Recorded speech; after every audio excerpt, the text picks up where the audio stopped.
नमस्कार, स्वागत है आप सभी का क्लिक इंडिया के इस स्पेशल सीरीज में जिसका नाम है अश्वत्था ट्री सीरीज, जहां हम बात करते हैं अश्वत्था ट्री बैनर तले बनी हुई सभी किताबों पर। दोस्तों, संत, महात्मा या महान पुरुष हमारी जिंदगी में एक बहुत ही इंपॉर्टेंट रोल प्ले कर सकते हैं। अगर हम उनके बारे में पढ़ेंगे तो उनकी अच्छाइयों के बारे में हमें जानने को मिलेगा। उन्होंने जो भी अपने जीवन काल में अपना ज्ञान बटोरा है, जो भी संघर्ष किया है, ये कहीं ना कहीं हमारे लिए प्रेरणा का स्रोत बन सकता है। लेकिन समय के साथ साथ हमने इनके ज्ञान को, इनके समर्पण को, इनकी भक्ति को कहीं ना कहीं भुला दिया है। लेकिन अश्वत्था ट्री ने उन्हें याद करने की जो मुहिम शुरू की है, उनके ज्ञान को जो लोगों तक पहुंचाने की मुहिम शुरू की है, उसके बारे में जानना हम सबके लिए बहुत जरूरी हो जाता है। आइए स्वागत करते हैं स्टूडियो में तुलिका सिंह जी का। मैम, बहुत बहुत स्वागत है। दोस्तों, आज हम अश्वत्था ट्री के बैनर तले बनी हुई इस किताब के बारे में बात करेंगे जिसका नाम है लल दे। किसके बारे में है किताब और क्यों लिखी गई है, आइए जानते हैं तुलिका सिंह से। तो मैम, ये किताब आपकी आखिर किस टॉपिक पर बेस्ड है? मैंने इस किताब को जब पढ़ा तो मैंने देखा कि ललेश्वरी करके आपने एक संत के बारे में इस किताब को लिखा है। जी, ललदे जो है, इनको ललेश्वरी कहा जाता है और ये कश्मीर की सेंट हैं, संत हैं। और ये किताब को लिखने के पीछे मेरा एक किसी ने मुझसे ये पूछा था कि आप सिर्फ मेल सेंट्स के बारे में लिखती हैं क्या, क्योंकि आपने मैं मीराबाई भी लिख रही थी उस समय, लेकिन उन्होंने कहा कि आप सिर्फ मेल सेंट्स के बारे में लिखती है। देन मुझे लगा कि हाँ, ये सच बात है और ऐसे बहुत सारे महिला संत हुई हैं जिनके बारे में बताना बहुत ज़रूरी है। और उस दौरान मुझे पता था, बचपन में भी मैंने ललेश्वरी का नाम सुना था। तो जिस तरह से हम कबीर का दोहा और रहीम के दोहे ये सब सुनते हैं, उसी तरह से ललदे जो ललेश्वरी हैं, उनके ललवाक्स जो हैं वो कश्मीर में बहुत ही कॉमन है और घर घर में बोले जाते हैं। तो इसीलिए इस कहानी को की क्यूरियोसिटी तो मेरे अंदर भी थी। मैंने सुना था लेकिन मैं बहुत ज़्यादा जानती नहीं थी। तो इनके बारे में जब मैं पढ़ी और मुझे बहुत ही इंटरेस्टिंग लगा, और मुझे लगा कि ये ऐसी कहानियाँ जो हैं बहुत ज़रूरी है। एक बच्चे के दिमाग में इस तरह की जो कहानियाँ, इस तरह से जो कथा है, ये बताना बहुत ज़रूरी है। क्योंकि आज का जो समाज है, हम बड़ी हड़बड़ी में और बड़ी जल्दी में जीना चाहते हैं और सब लोग जो हैं वो भाग रहे हैं। बच्चे भी कंपटीशन दे रहे हैं, कोई ऑफिस के लिए भाग रहा है, कोई घर वापस जाने के लिए भाग रहा है, कोई फेमस होने के लिए, कुछ पैसे कमाने के लिए। एक दौड़ चली है, एक होड़ चली है। तो उस सोच से अगर हम देखें तो हर मनुष्य, जो एक छोटा बच्चा से लेके एक बूढ़े तक, सब लोग एक किसी होड़ में लगे हुए हैं। तो उस समाज में एक संत के बारे में जानना क्यों इम्पोर्टेंट है? तो उस सोच से मेरी जो बहुत सारी मैंने संतों पे कथाएं लिखी हैं, सीरीज है, सेंट सीरीज जो है। तो और हर संत अपने आप में एक अलग पर्सनालिटी है। आप देखेंगे तो सुनकर लगता है कि संत है तो वो पूजा पाठ की बातें करते होंगे, तो एक जनरल उसको डाल देते हैं। बट हर संत जो है वो अपने आप में इतने अलग और इतने विरला हुए। और उसी में जब हम ललेश्वरी की कथा देखेंगे तो वो बहुत ही सुंदर कथा है। और किस तरह से, जिसको चाइल्ड प्रोडिजी कहते हैं, उसी तरह से ललेश्वरी जो थी वो बचपन से ही उनका आध्यात्मिक रुझान था और बचपन से ही वो भगवान की भक्ति करती थी और जिसको कहते हैं ट्रांस में चली जाती थी। ईश्वर का नाम लेते लेते वो बिल्कुल एकदम ट्रांस में चली जाती थी। तो इन सारी चीज़ों को जानना इसलिए ज़रूरी है ताकि हमें भी कुछ, जब हम हीरो वर्शिप करते हैं या समाज में हम किसी को अपना दृष्टांत बनाते हैं, तो हमारे लिए कुछ ऐसे लोग होने चाहिए जो परफेक्ट हो या नियरली परफेक्ट हो, जिनको हम अपने एक हीरो बना सके। आज का हीरो वो खुद ही अगर बहुत अच्छे चरित्र का नहीं है या उसके एक्शंस जिसको हम खुद ही मानते नहीं है, वैसे लोगों को अगर हम मानेंगे तो हमारा जीवन भी उसी राह पर जाएगा। लेकिन अगर हम कुछ ऐसे पवित्र संतों के बारे में, पवित्र लोगों के बारे में जिन्होंने समाज में अपना योगदान दिया, देश के लिए अपना योगदान दिया, इन सारे लोगों के बारे में जब हम पढ़ते हैं तो एक हमारे व्यक्तित्व का निर्माण होता है, एक हमारे विचार का निर्माण होता है, एक अलग तरह की क्रांति आती है समाज में। तो ऐसा क्यों होता है मैम कि जब हमारे इस समाज में इतने महान संत रह चुके हैं, इतने महान ज्ञानी रह चुके हैं, समय दर समय हम उनको भूलते जा रहे हैं? क्या इसका मॉडर्निटी या साइंस का भी कोई रीजन रहा है इसके पीछे? जी, ऑफ कोर्स, बिकॉज जब एक किसी परिवार में पैदा होते हैं तो हर परिवार में जो भी थोड़ा बहुत संभ्रांत परिवार है, वहाँ पे बच्चों को पढ़ने लिखने के लिए, आगे बढ़ने के लिए, डॉक्टर बनो, इंजीनियर बनो, अच्छे बच्चे बनो, अच्छी लड़की बनो, अच्छे लड़का बनो, इस तरह के मतलब सब लोग हम अपने अपने हिसाब से बच्चे को एक गुण देते हैं, एक ट्रेडिशन, कस्टम, रिचुअल्स के हिसाब से वो परिवार में बड़ा होता है।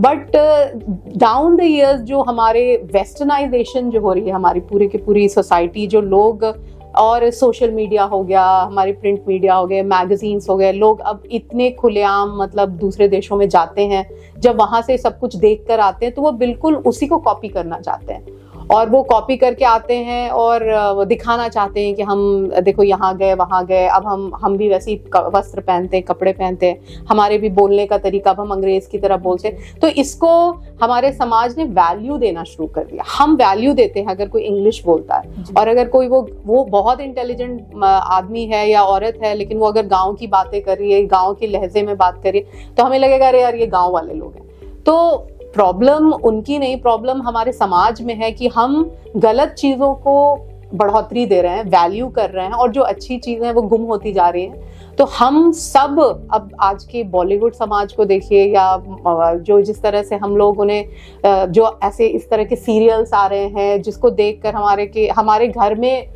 कितनी सारी चीजें, अभी उसके बारे में डिस्कशन नहीं करना चाहती, लेकिन कितनी सारी ऐसी चीजें जिसको देखकर हमारा दिमाग खराब हो रहा है, एक तरीके से बोला जाए तो। जो घर के जो ट्रेडिशंस, रिचुअल्स, कस्टम्स हम भूलते जा रहे हैं और हम ऐसी चीजों को वैल्यू दे रहे हैं जो एक्चुअली नहीं देना चाहिए। और उस जगह पे, वहां पे जब हम ऐसे पवित्र आत्माओं के बारे में समझते हैं, जानते हैं, जिन्होंने इतना बड़ा योगदान दिया मानव समाज को, जिससे पूरे के पूरे समाज जो है वो बदल सकता है, एक ऐसी सोच दी, एक ऐसी विचार दिया, तो क्यों ना जाना जाए। और इस समय हम सुपरमैन, ही मैन, स्पाइडरमैन को जानना चाहते हैं, बट हमारे समाज के जो संत रहे, कबीर हुए और मीराबाई हुई, उनको हमारे बच्चे ठीक से नहीं जानते हैं। और वो गरीब परिवार के हैं। अब मीराबाई एक रॉयल फैमिली से आई, लेकिन कैसे उन्होंने जो उनकी पहचान बनी और उन्होंने पूरी की पूरी सोसाइटी को बदल दिया, एक भक्ति मूवमेंट को जन्म दिया। तो उनको समझना, जानना बहुत जरूरी है उससे, क्योंकि हमारे जो थॉट्स हैं, हमारा जो मेंटल मेक है, सब उन्हीं से आ रहा है। तो ऐसी कहानियां हमें बच्चों को बताना बहुत जरूरी है। बच्चों के लिए भी और बड़ों के लिए भी एक बहुत ही कॉम्प्लिकेटेड क्वेश्चन ये हो जाता है कि आखिर भक्ति क्या है। भक्ति वो है जिन्हें हम आज कर रहे हैं, या इन संतों की भक्ति का एक अलग तरीका था। मैं चाहूंगी कि आप भक्ति के ऊपर भी थोड़ा सा हमारे दर्शकों को बताएं। जी, भक्ति अगर बहुत ही सिंपल टर्म्स में समझने की कोशिश करें तो एक किसके ऊपर आप अपने आप को आधिरोपित करते हैं, या मतलब किसके जब अच्छा समय चल रहा हो या बुरा समय चल रहा हो, आप किसको सपोर्ट के लिए ढूंढते हैं। तो हम कभी सपोर्ट के लिए अपने मम्मी पापा, अपने टीचर, बैंक डिपॉजिट, अपना सुंदर घर, लेकिन ये सारी चीज जो है वो टेम्पररी है, पेरिशेबल है। चीजें खत्म हो जाती हैं, इनकी मृत्यु हो जाती है, कोई बीमार पड़ जाता है, पैसे रहेंगे नहीं रहेंगे, घर रहेगा नहीं रहेगा, बट कुछ ऐसी चीज है जो हमेशा रहेगी। तो भक्ति, मुझे लगता है कि वही भक्ति है। भक्ति मतलब जब आप हर समय किसके ऊपर लीन ऑन कर रहे हैं, किस चीज को सपोर्ट कर रहे हैं, कौन सी चीज आपके जीवन का आधार है। अगर वो ईश्वर है तो मेरे लिए वो भक्ति है। जी हाँ दर्शकों, जो चीज आपका आधार है, अगर आप उससे खुद को जुड़ा हुआ महसूस करते हैं या जुड़ने की कोशिश करते हैं, तो कहीं ना कहीं वही हमारे लिए भक्ति कहलाती है। मैम, जब मैं ललेश्वरी के बारे में पढ़ रही थी तो मैंने एक और चीज जो एक्सप्लोर करी वो ये कि बचपन से तो उनका भक्ति में रुझान था, लेकिन उन्होंने सांसारिक जो रीति रिवाज है उसको मानते हुए शादी भी की, और उसके बाद उनके जो सेपरेशन हुआ या भक्ति का जो एक नया उनका सफर शुरू हुआ, मैं उसके बारे में आपसे जानना चाहूंगी। जी, लल्लेश्वरी की कथा जब आप पढ़िएगा तो कहा जाता है कि कोई भी जब आप अगर सनातन धर्म या हिंदू या कोई किसी भी रिलीजन की बात आप पढ़ रहे हो तो उसमें एक बात कही जाती है कि हम बार बार जन्म लेते हैं, आते हैं, फिर मरते हैं, फिर आते हैं। हिंदुइज्म में तो स्पेशली इस बात का उल्लेख किया गया है रीबर्थ के बारे में। तो कहा जाता है कि लल्लेश्वरी जी ने विवाह जब वो होने जा रहा था उनका, तब उनके गुरु थे जिनका नाम सिद्ध श्रीकांत था, उन्होंने अपने गुरु को बताया कि ये जो लड़का है जिससे मेरी विवाह होने जा रहा है मेरा, वो पिछले जन्म में मेरे कोख से पैदा हुआ था बच्चा, और जैसे ही वो पैदा हुआ था मेरी मृत्यु हो गई थी, मैं माँ थी उसकी, कहने का मतलब। तो पिछले जन्म में मैं उसकी माँ थी और मैंने इसका ख्याल नहीं रखा, और बिल्कुल तो मेरा जो मृत्यु के समय जो एक लास्ट कामना ये थी कि क्या मैं मर रही हूँ, एक छोटे बच्चे को जन्म दे दिया है, तो वो जो डिजायर था, उस डिजायर के लिए उनको फिर से शरीर लेना पड़ा था। तो ललेश्वरी ने बताया कि इसी प्रारब्ध से मैं पैदा हुई हूँ कि मुझे मतलब शरीर लेना पड़ा, और शरीर लेने के बाद इसलिए मैं अब विवाह करने जा रही हूँ, क्योंकि ये वही बच्चा है जो पिछले जन्म में मेरा बेटा हुआ करता था। तो इस तरह से आप देखिएगा कि छोटे से ही उनके अंदर उनको सारी चीजें पता थी, त्रिकालदर्शी थी, बचपन से ही उन्हें प्रेजेंट फ्यूचर पास्ट सारी चीजें उनको मालूम थी, लेकिन वो बहुत ज्यादा शो ऑफ नहीं करती थी, क्योंकि उनको लगता था ये बड़ा नॉर्मल है, उनको लगता था सबके साथ यही होता है जो मेरे साथ हो रहा है, बट उन्हें नहीं पता था कि वो काफी स्पेशल है। ललेश्वरी जी को ना सिर्फ हिंदुओं ने सम्मान दिया बल्कि मुस्लिमों ने भी सम्मान दिया कश्मीर में। आज हम देखते हैं कि सांप्रदायिकता इतनी ज्यादा फैली हुई है कि दंगे हो रहे हैं, लोग एक दूसरे से नफरत कर रहे हैं।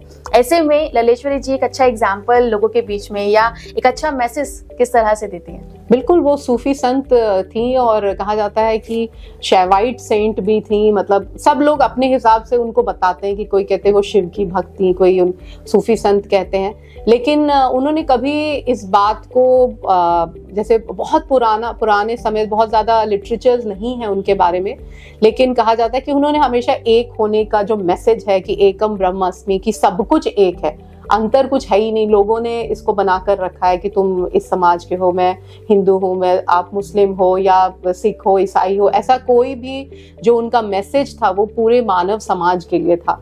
और बड़ी अच्छी कहानी भी है उनकी, बहुत सारी कहानियां, जैसे कहा जाता है कि एक बार वो, क्योंकि वो महिला थी, एक बार वो मंदिर में गई और तो वो अपने शायद अपने चेहरे को शायद पानी लेकर साफ करने लगी, जल लेके, और वहां पे एक शिवलिंग था, और उन्होंने, जो पंडित था उसने उनको डांट लगाई कि अरे यहाँ तुम भगवान का ये है शिवलिंग है और यहाँ पे तुम मतलब साफ कर रही हो, अपने आप को अपवित्र कर रही हो इस जगह को, और तो यहाँ से हटो और बाहर जाओ, उसने बड़े जोर से डांट लगाई। और कहा जाता है कि वो ऐसे घूमी, और जिधर घूमी वहां भी शिवलिंग था, और वो आगे आगे चलती गई, वहां शिवलिंग जो है वो मतलब प्रज्वलित तो आता गया, मैनिफेस्ट होता गया।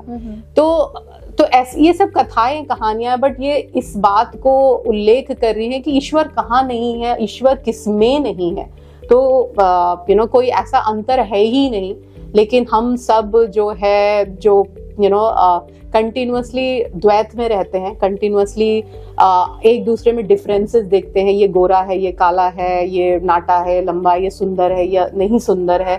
तो इस तरह का जो द्वैत में ये संसार हम रहते हैं, वो अद्वैत की संत थी, और वो कहती थी कि कोई अंतर है ही नहीं किसी में। जब वो कोई कहता था कि तुम मेल्स के सामने भी कैसे चली जाती हो, क्योंकि वो ठीक से वस्त्र भी नहीं पहनती थी, कहा जाता था कभी कभी निर्वस्त्र होकर निकल जाती थी, क्योंकि वो ऐसे आत्मिक लेवल पे रहती थी कि उन्हें शरीर का कोई भान ही नहीं था कि मैं शरीर में हूँ।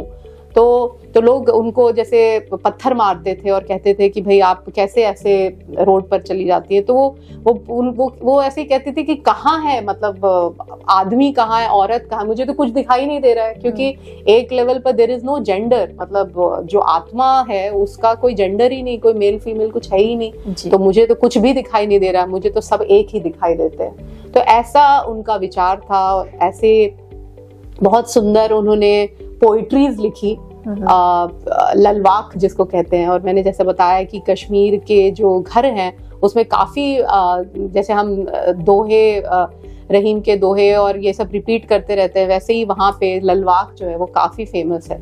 ना सिर्फ गांवों में बल्कि ललेश्वरी जी का जो एक ज्ञान है, जो इनकी पोइट्री है, वो अब शहरों तक भी लोगों को प्रेरित कर रही है, और आपकी किताब भी काफी हद तक शहरी लोगों को उनके बारे में ज्ञान दे रही है।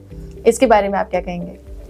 अब जो ये मैसेज है, this is a universal message, ये मतलब ये सब जगह के लिए एक ही मैसेज है। ऐसा कुछ है नहीं कि शहर में इसकी ज्यादा मैसेज अलग है या गांव के लिए अलग है। It is a universal message कि हम सब एक हैं, और जिस तरह से रैडिकल थॉट की थी लल्लेश्वरी, आज बिल्कुल उस मानव समाज को एक्सेप्ट करने में कि एक औरत, सोचिए आज हम वुमेन एम्पावरमेंट की बात करें, वो उस समय की बात है जब वो घर से निकल पड़ी और वो घूम घूम के अपनी गीत गाती थी और लोगों को एम्पावर करती थी, या अकेले किसी गुफा में जंगल में पड़ी रहती थी। एक औरत के लिए उस समय का समाज कैसा होगा सोचिए। तो एक बड़ी रैडिकल थी और एक सोशल एक एक्टिविस्ट भी बोला जा सकता है उनको, रिफॉर्मर भी बोला जा सकता है। उनकी जो पोइट्रीज आप पढ़िएगा तो बिल्कुल एकदम हृदय को भेद जाती हैं। इतनी सुंदर सुंदर उनके ललवाक है, कविताएं हैं जिनको उन्होंने लिखा है, बहुत ही सुंदर। तो मैम, जैसे कि आपने बताया लल्लेश्वरी जी के बारे में कि उस दौर में एक महिला का संत के रूप में बाहर निकलना या साधना करना, भक्ति करना, आज के समय में ये मुमकिन है या नहीं है? जी, बहुत अच्छा सवाल है। मुमकिन तो डेफिनेटली हर युग में संत हुए हैं और ऐसा मुमकिन है। और बट इसको हम अगर दूसरी तरफ से देखेंगे कि क्या सोसाइटी उस लेवल पे एक्सेप्ट कर पाएगी या नहीं कर पाएगी, हम कितना जज करते हैं उस संत को, क्योंकि एक ह्यूमन माइंड इस चीज को समझना कि वो कोई मनुष्य जो है वो शरीर के लेवल पे रह ही नहीं रहा है, वो भोजन नहीं करता, जल नहीं पीता, उसको अपने शरीर का कुछ भान ही नहीं कि कपड़े डालने नहीं डालने हैं। तो ये एक नॉर्मल जो सोसाइटी में रहने वाले हम लोग हैं, हमारे लिए ये हजम करना बड़ा मुश्किल है। हमें लगेगा दिखावा कर रहे हैं या भीड़ इकट्ठा करने के लिए कर रहे हैं या आजकल लाइक्स और पॉपुलर होने के लिए कर रहे हैं, है ना।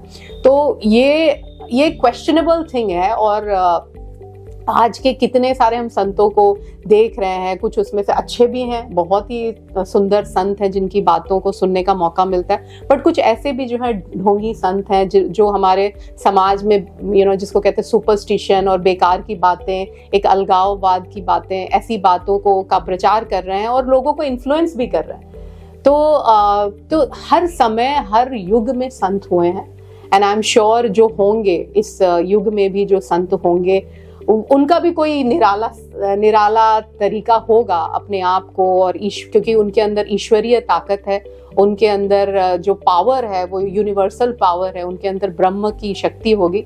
वो कैसे सामने आएंगे, कैसे समाज को प्रेरित करेंगे, वो तो समय बता सकता है। और ऐसा हम तभी बता सकते हैं जब वैसे संत की उस वैसे संत से मिलने का हमें मौका मिले। एक आखिरी सवाल मैं ये पूछना चाहूंगी कि जब भी हम संतों के बारे में पढ़ते हैं या किसी भी ऋषि मुनि के बारे में पढ़ते हैं तो हमने हमेशा से सुना है कि वो अपने परिवार से अलग होकर साधना में लीन हुए थे, लेकिन आज हम देखते हैं कि हम अपने परिवार के बीच में ही रहते हैं। इवन पढ़ाई के लिए बहुत कम समय के लिए लोग बाहर जाते हैं, लेकिन वापस से कम बैक फैमिली में करते हैं। तो परिवार के साथ रहकर भक्ति, साधना या ज्ञान की प्राप्ति के लिए क्या किया जा सकता है? नहीं, ऐसी बात नहीं है। बहुत सारे हमारे संत, इवन हमारे जो पुराने ऋषि महात्मा हुए थे, वो सब शादीशुदा थे, सबकी पत्नियां हुआ करती थी, सब परिवार में थे, सबके पुत्र पुत्री मतलब बच्चे थे।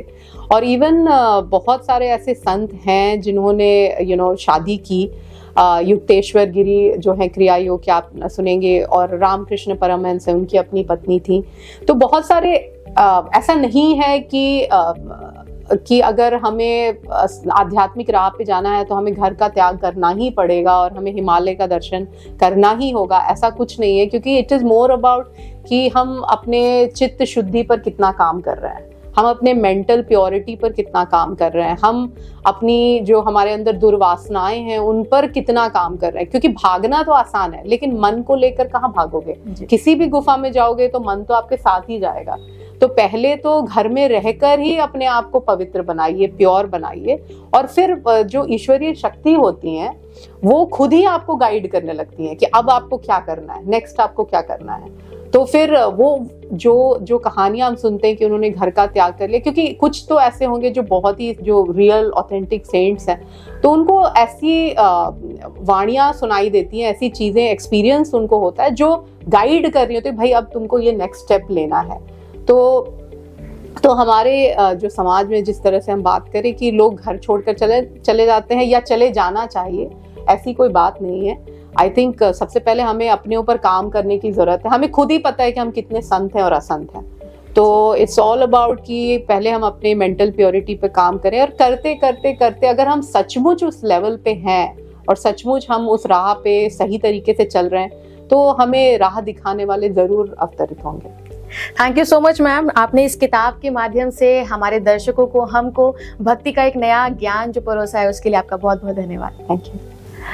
तो देखा दर्शकों, किसी भी कार्य की सिद्धि के लिए सबसे जरूरी होता है अपने मन पर पूरी तरह से काबू पाना, क्योंकि अगर आप मन को अपने काबू में रख लेते हैं तभी आप एकाग्रचित होकर, यानी कि फुल कंसंट्रेशन के साथ उस काम को कर सकते हैं। आज हमने ललेश्वरी जी के माध्यम से भी इस बात को जाना कि भक्ति में कितना दम है। अगर आप भक्ति में लीन हो जाते हैं, फिर आपको संसार में किसी भी बुराई, किसी भी असमानता को देखने की फुर्सत नहीं होती। इस एपिसोड में अभी के लिए फिलहाल इतना ही। अगले एपिसोड में एक नई किताब पर बात करेंगे। तब तक के लिए आप अपना ध्यान रखिए और देखते रहिए क्लिक इंडिया। नमस्कार।